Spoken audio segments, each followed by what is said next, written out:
I like the tags just because they can just be attached to everything for everything from permits to rebates to invoiced and open invoices. And so we use it across the board. Yeah, I think a big thing with tags for us is the tracking of jobs from start to finish. It's just such an easy, fast, visual way to see where a job is, where it's going, and where we're at with it.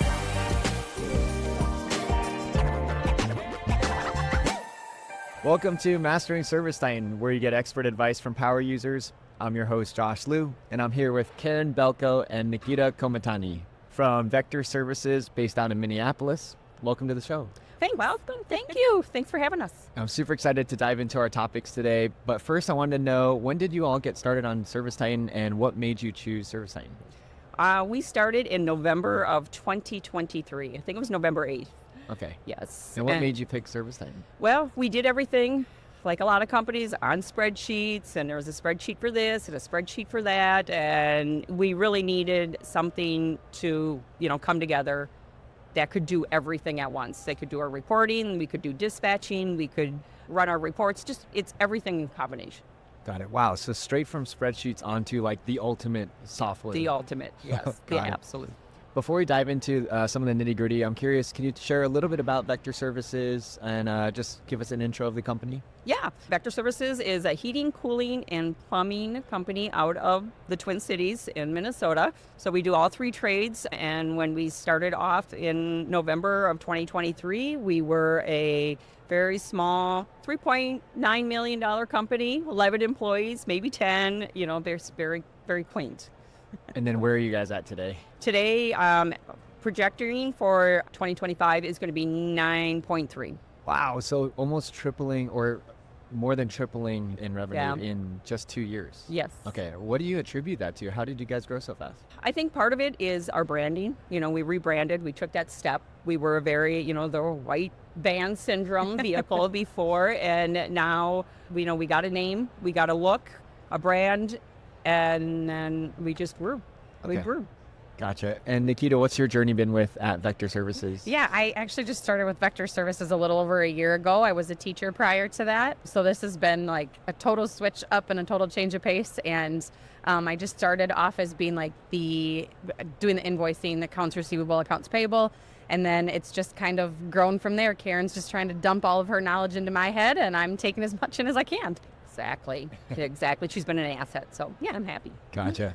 And so when you joined, you guys were already pretty well into ServiceTitan at that point? Yep. ServiceTitan was fully operational, if you will, when I started. And it was a lot to take on from somebody that knew nothing about not only the trades, but also nothing about ServiceTitan. And ServiceTitan's huge. So I think it's an absolute asset in terms of like the amount of things it can do for us and does do for us on a daily basis. But yeah, I don't know what we would do without it. Awesome. Yeah, I'm excited to dive into, we're going to talk about tags and tasks and really just nerd out on how to get the most out of those.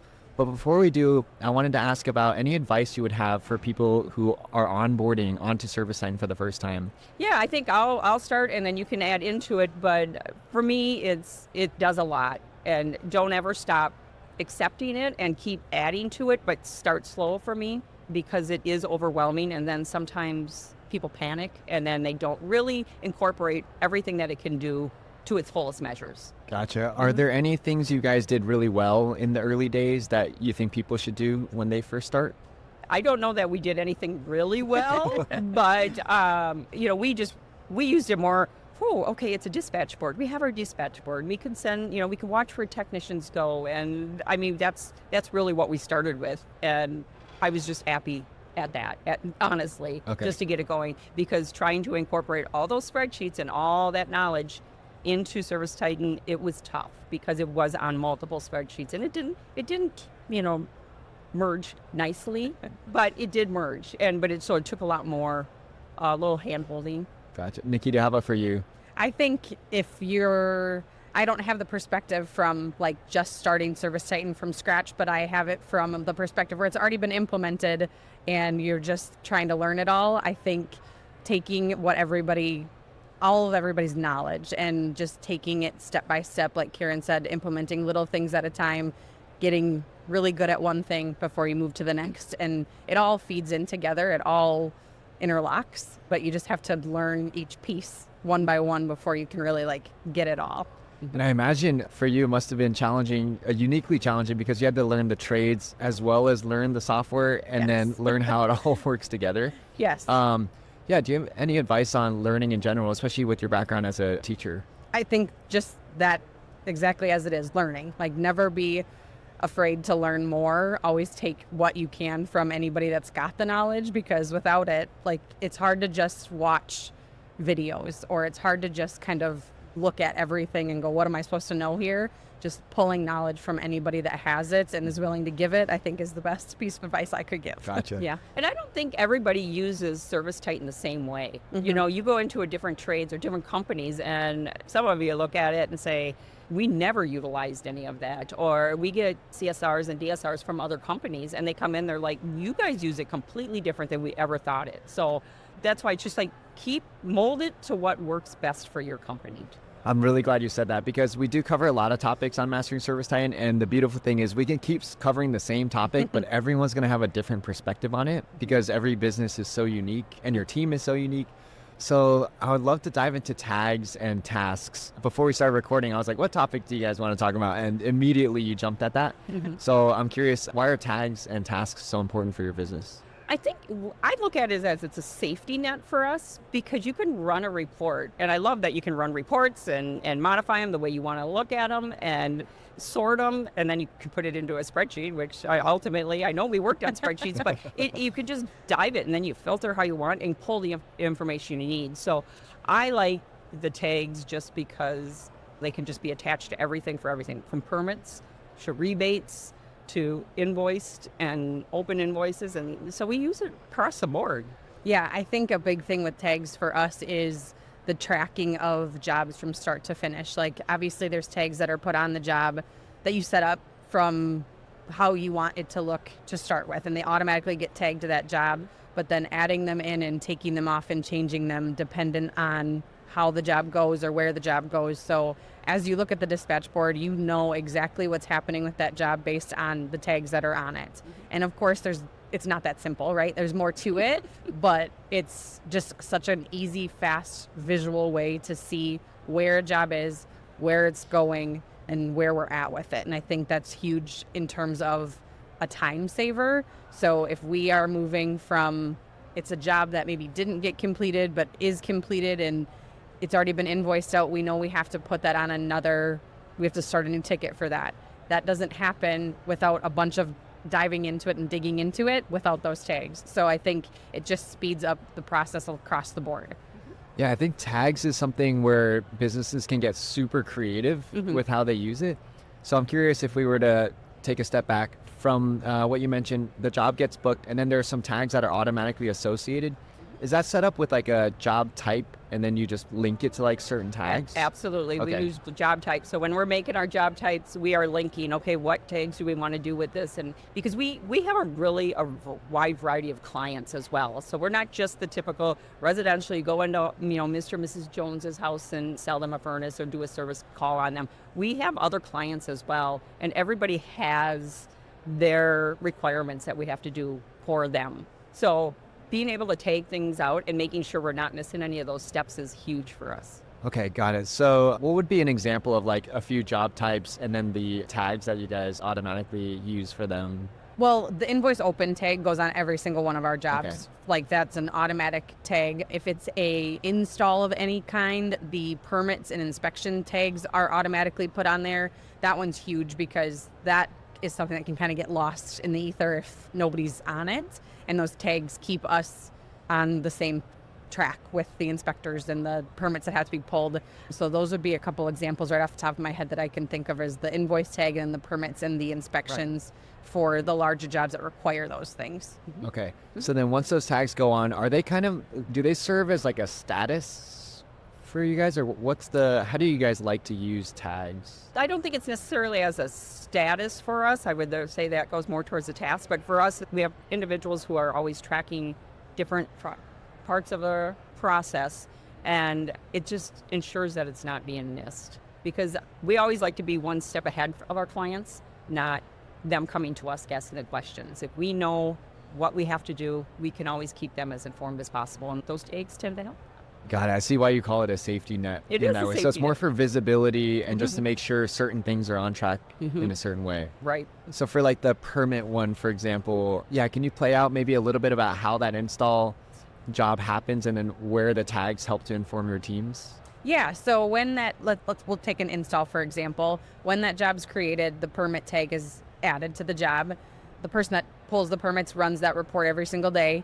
And so those permits get pulled. As soon as she does that, then she changes the permits tag. She takes it off and puts the inspection tag on. So then that triggers the next chain of events to occur. We have to call the customer, get their dates of availability, coordinate that with the city, all of that good stuff. So it's a matter of tags that have to be swapped for each other when the right events occur. And then after that's scheduled, she puts a note in the job that tells us like this is when the inspection's scheduled for. If it's rebates in that tag, she puts the confirmation numbers in there. It's all just keeps the ball rolling, if you will. Yeah, it sounds like a super well-oiled machine. Okay, so she's got the report for the tag permit and just keeping an eye on all those, making sure they're all moving along. Yeah, and when, in Minnesota, and I know every city is different, but in every state is different, but, we have to, if we install an AC in a furnace, we have to have an electrical inspection, we have to have a mechanical inspection, and electricians, they can do virtual inspections while other ones have to have the person physically going on. So it's a lot to keep track of, and you don't ever want to just ignore your inspections. You have to follow through with that stuff. So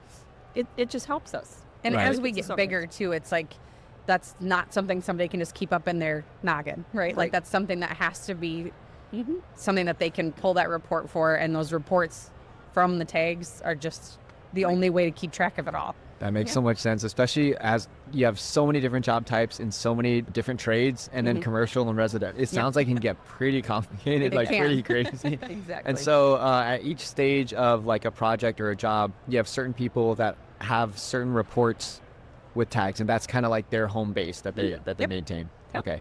And then where do tasks fit in? Well, I think the tasks come in where, again, we have a lot of different jobs happening every day. And if somebody needs something, you create a task for them and you assign it to them. And they have, whether they need it, hey, I need to know about this tomorrow, or it can be next week. You put that deadline on it, and guess what? They can get texted or they can get emailed, and it doesn't go away. You keep getting the reminders that you are now overdue for your task. And any one of us can look at the board and say, you know what? Nakita or Karen is not doing their job. They are not doing their job. And it's right there for everybody to see. So it holds everybody responsible for it too, Gotcha. and making sure we're completing things, because we do need help from other departments. Sometimes we need them from the technicians. Sometimes we need them from, one of the owners or, a service manager. So it just helps us. Hey, we assigned it to them. Now the ball's in their court. We play volleyball. That's what we call it. We play volleyball. Get it out of our, over the net to them so they can take care of it. Gotcha. So everybody's passing the ball, and then that's how stuff gets done. Yeah. One thing after the other. Yeah, until it gets to the right person that can resolve that task. And it might be something as simple as like this customer needs a call back on XYZ date. And if you put that in there, it's just all in one place. You have an email notification coming every day to remind you to do that. It's up at the very top corner that your little red circle is on, like you've got something in there. Click on that. It just keeps everybody accountable for their part of the job that might not be able to happen right now. Like it's not always a task that like you can do immediately. It's something that has to be done in the future for whatever reason. Those tasks keep, again, the ball rolling, but in a slower fashion, I guess. Yeah. And I think it helps too, because I always say a bus is going to come by and hit somebody. If I get hit by a bus, she can look at the board and say, Karen was responsible for this stuff right now. Who's going to do it? She's with us or not with us. We need to know whether or not, what's happening. Up in your head, holding all that information is a dangerous situation to be in for any company at any size. I'm sure stuff will slip through the cracks, or someone is sick one day, and then it's like, oh my gosh, what were all the things that they were supposed to get done today? They have no visibility into all that. So when it comes to tasks and ServiceTitan, I actually don't know how it works or where it lives. Is it like its own module, like this project management thing, or does it live on the job? Or It can live in two places. So yes, it does live in the job itself. So you can create a task within the individual job, but if it's a task that they need to do that doesn't isn't attached to a specific job, you can create those too. So it can be in both places at once kind of thing. But as far as like where you see your own tasks is up where like your picture is up in the corner. And it like you can't miss it because as soon as you're assigned a task, it's a bright red dot that says 1 or 6 or however many tasks you have. So it's kind of a combination of things. Okay, gotcha. So it's like you have your own personal task list, and then in jobs, you can actually have jobs that are or tasks that are attached to those. And then who at the company can assign it? Is it everybody and anybody can assign tasks? Technicians can't assign tasks or be assigned a task yet. I hear that that's in the works, but they can't be assigned a task yet. So it's typically just for office purposes for now, but that doesn't mean that you can't assign a task to yourself. Because like I've done that before where I need to come back to this tomorrow, or I need to call XYZ Tech tomorrow to have a conversation about whatever it might be. So it's more office use at this point, but it is pretty much anything that you could imagine that you'd need to do within the office. Right. Okay, gotcha. And is that everybody's kind of job when they first get into the office is just to take a look at their tasks for the It day? should be it should be a high priority, and if not, again, we can all see the board, and we can see that you are overdue on 4 tasks. So, I mean, you don't want to be called out. Nobody wants to be called out. So, yeah, it's important that it's visible to everybody. And it has happened before where somebody sends like a G chat to somebody and saying like, okay, I saw this whatever come in and I need so-and-so to do something about it. And they send the G chat, but then nobody else sees that, right? Like that could be between Karen and I, just a chat. And then somebody else looks at that job and goes like, Nakita, why are you not doing this thing? It's like, well, I sent it to Karen, but nobody sees that. So it's just a way to keep everybody on the same page. There's nothing happening behind the scenes. We're very transparent with everything that we do, and that includes holding people accountable when it has to be, because that's just part of the game, right? But it just keeps everybody on the same page across the board, and I think that that's super helpful. Yes. And it's nice. It seems like the visibility has like some built-in accountability because you know everybody's going to be seeing how many tasks you have to And get that done. is not the intention of like, let's call this person out. Let's get, we don't want to do that. No, but it does. It just keeps everybody, again, if somebody's out sick, you never know what tomorrow will bring. So you have to just protect ourselves as a company that no matter what happens, somebody else can jump in and say, at least I can help that, or I know exactly where it is that it's left off. Yeah. It sounds like it creates a good environment, and I have a feeling, correct me if I'm wrong, I have a sense that the culture at this company is very like people want to come into work and get things done. And I feel like that kind of accountability and visibility helps to foster that kind of culture. We're family, and we are family owned and operated right there in Minnesota. So, and we really embrace that feeling. Nobody wants to upset mom. Nobody wants to upset their aunt, and everybody wants to be there for their siblings and, no matter what. So, yeah, it does create a good environment, and everybody can see it too, because you really see who wants to jump in and help. It doesn't mean they're going to do it if I'm there and it's assigned to me. They're not going to do my job for me, but they know Karen's gone. I will jump in for her. Right. So when you guys first got on ServiceTitan, did you use tasks right away, or was it something you introduced later? No, I didn't. I was learning about them and then testing it, and then says, oh, wow, this is really cool. And then we just kept incorporating I would say more. in like the last 6 months is when we really Took off.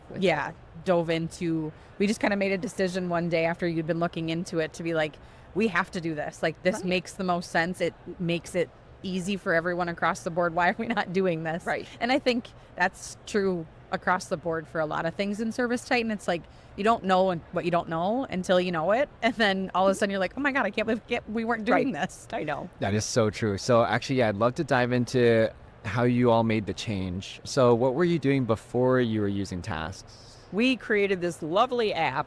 Okay. We thought it was great. But again, it put everything into a spreadsheet. So, but it would put a customer into a spreadsheet. And then the equipment that was at that customer's house went into a Deborah spreadsheet. And then, it just went on and on. It was horrible. So it's again, one spot, one location. And now we can see our numbers at the end of the day. We know how we did. Did we complete jobs? Did we have to go back, and why? It just answers so many questions. So at the end of the day, we're looking. I know I'm looking at the numbers, and my husband will look at the numbers, and he's like, "What's going on? They don't add up in my head. Where are we at?" And you can see it. You can see exactly what happens. There's a trail.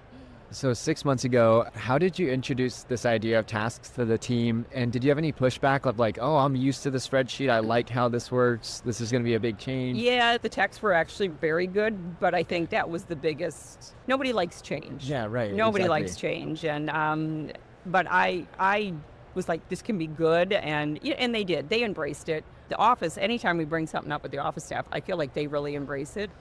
Well, But- especially with the tasks part of it, Mhm.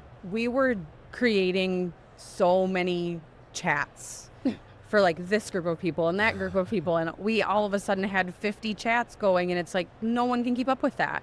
And so in order to streamline that communication, it was like, we're just going to try it. And I think that's kind of the approach we take a lot, is like, let's just try it. And if it doesn't work, we throw it away and we try We something pivot new. and try something new. And if it just needs tweaking, we can do that too. But I think everyone is very receptive on the team to trying things, because that's how we approach it, is just try it. And if it sucks, then we ditch it and try something new. Right, and we encourage everybody. Everybody in our office has a voice. So if they're like, "Oh, this might really work well," I absolutely. No, I mean, I'm bringing it on, because if you get stuck in your day-to-day stuff and you're not open to changes, you're not going to succeed either. Or there's going to be roadblocks. I'm not saying you won't succeed, but there will be roadblocks, and we're open. If I hired somebody tomorrow and they're like, "Hey, have you tried this?" We might go, "Wow, that's awesome." Now, with something like tasks, did you have to start with a small group first to like test it out amongst yourselves, or did you just roll it out to the whole team? Our or- group is small. Okay. So there's only, in terms of like office staff, there's only 7 people in the Okay. office. So, and we're all right in a little cube together. So Mhm. it doesn't take much when we just say like, we're trying this today. Okay. Like, we're just gonna see how it goes. And they Right. go, okay. Yep. Okay, so you made the flip one day and all 7 of you jumped on. Was there some confusion about like what tasks should be a task versus what should be a message, and how do you help? Yes. Yeah, there's just a lot of questions. Yeah. And then when they don't do it, then it's like, okay, why didn't you? Why? Just so we can understand it too. It's not saying why didn't you, it's why. Maybe there was a different thought process on it. And then just again, then walking through and explaining why this is beneficial.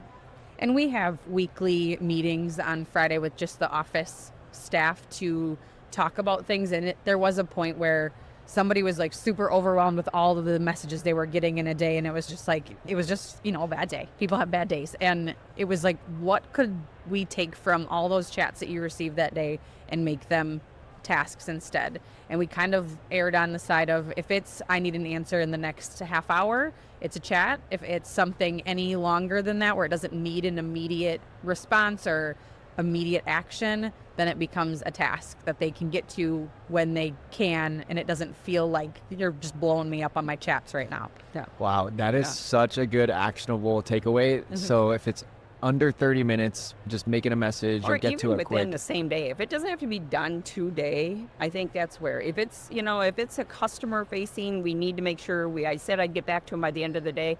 You know what? Send the message and let them know that it is. But otherwise, you're constantly interrupting people and you'll never get anything done, because if Yeah. everybody just Right. comes over and keeps asking you questions, it's like, I can't get anything done.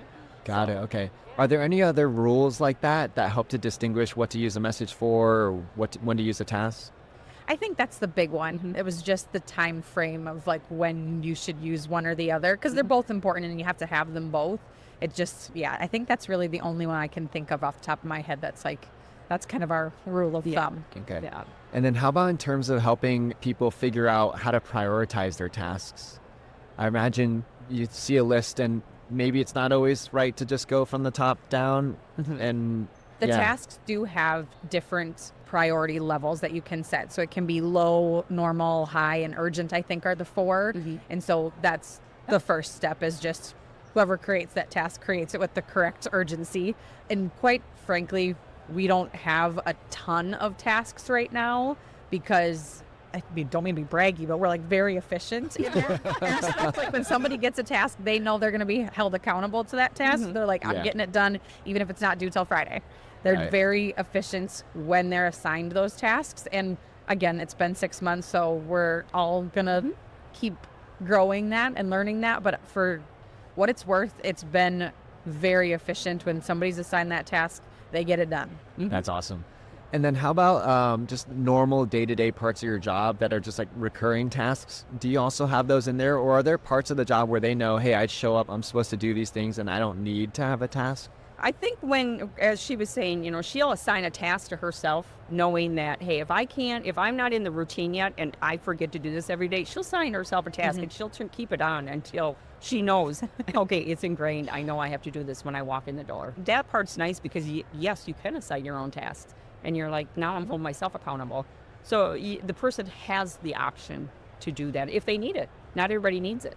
Some people are just like robots and they come in and they're like, I put my stuff down, I go to the kitchen, I go do this. They just know what has to happen. So yeah, that is not me. I need a list. I will forget everything. I'll think about some new shiny object and just do that for hours. Right, yeah, exactly. And there's more we want to do with the tasks in terms of, I think what you're saying is like, if there's this certain type of job scheduled, all of these tasks just automatically go onto it because you can create templates like that. We haven't yet. It's something we want to do, but it's also one of those things where we kind of want to have it really good before we just throw it out there and then have all these tasks sitting out there for no reason. So we're kind of in the midst of building those templates and determining what kind of things could be on specific job types so that we can assign a job and all those tasks automatically go there. We're just not quite there yet. We know we can do it. We just haven't yet. Yeah, it's not one of those things that we do want to implement, in projects. I mean, we don't do a lot of large projects, but the project thing is another amazing thing. And you can assign all those tasks, and you can assign all those tags, and everything could just be like, bloop, in a template. So we know the potential of everything, and we're playing with it, and then we'll launch it when it's right for us. It's cool to catch you guys here at Pantheon in the midst of yet trying to improve upon what you've been working on for 6 months with tasks. And so if I'm hearing this right, you can automate some tasks based off like a certain job type gets booked. You have your tags that are automated, and then you can also have tasks that are automated. We think so. Okay. That's what we're hoping for. Hopefully you guys will figure it out in the next few days. It sounds like something that we should be able to do. Yeah. When you approach a new project like that, do you just start with like one job type first, or how do you like ease into something like automation? I know sometimes it's baby steps. Again, like I said, we take a step back and we'll try it. And sometimes we test it with one individual or one specific job type and say, all right, we're just going to do this. I know we use texts sometimes. Hey, I'm going to just try this with you. So we're not launching it across everybody because some people panic. Some are not tech savvy and then they panic and are like, you're changing things. So we do like little test runs and try it. Hey, did this work? What did you think about it? And then you add another person who kind of has a different personality. How did you like it? Or what did you think it helped? So we just try and ease into things sometimes, and we have the time to do it.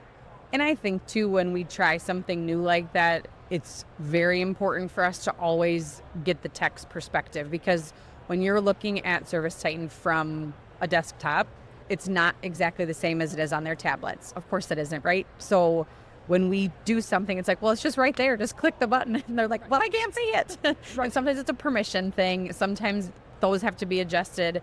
But if you just pop it out to everybody all at once, it's going to be like mass panic, and you're getting 100 phone calls from the techs being like, what is going on? Right. So like she said, we do it with one of our techs first, and then he's really good about giving us feedback about this was really good, but like, can we do something different here? And so we do that first before we're just like, here, everybody, try this. Yes, because we're right, and it should be that way. And, we don't, like I said, we value our employees' feedback on things, so we do want to do it the right ways.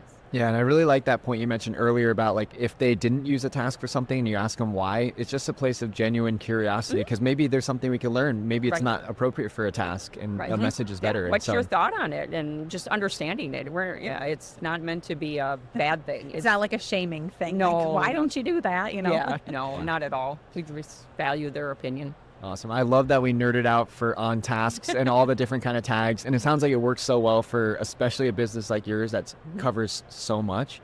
Last question. I'm curious from each of you, what are you most looking forward to at Pantheon this year?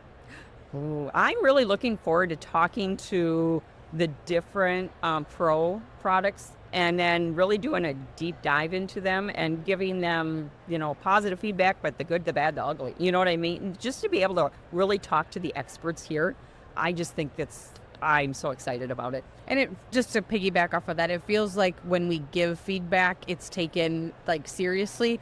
Obviously, we realize that things don't change overnight. It's not like, okay, let me just go click that button and everything is solved. So we get that, and it's just nice to be heard when you know things can be better. And as we mentioned before too, everybody uses ServiceTitan so differently. So how can you possibly know what everybody needs? This is the opportunity to like give the feedback and also hear from not only the experts, but also other people that use ServiceTitan, and get their perspective on how do you use tasks, or how do you use projects, or how do you do your payroll, like just things that we could take and tweak a little bit to make our lives easier, more efficient, better for everybody, including our techs and our customers, of course. Right. So, And of all the new things that are coming out, I'm excited to hear more and more about the little things. I mean, AI is huge, and it's just so many things. So many things. You all are like the perfect customers that we love to have because you have a learning mindset. And not only that, you're willing to come on the podcast like this and share your knowledge with all of our listeners and those people who can make it today. I did want to plug, have you seen the Pantheon? I walked past that. I was like, ooh, we can break things. So I think you all would love that booth because we have our engineering team, our product team, and they're working on fixing things like at the booth. Like they're actually building things. Okay. And so if you have any feedback at all or see anything on there where you're like, hey, I've used that before, I didn't like that, you can provide your feedback right there, and we're live building and fixing things here at Pantheon. they probably already know my name over there. I put it on my tickets. Awesome. Well, thank you both so much for coming on the show today. And I know tasks, maybe for some people listening, that might not be their favorite thing, but for those operations-minded folks like you two, this was super helpful, and I think it will be helpful for others as well. So thank you so much. Great. Thank you so much.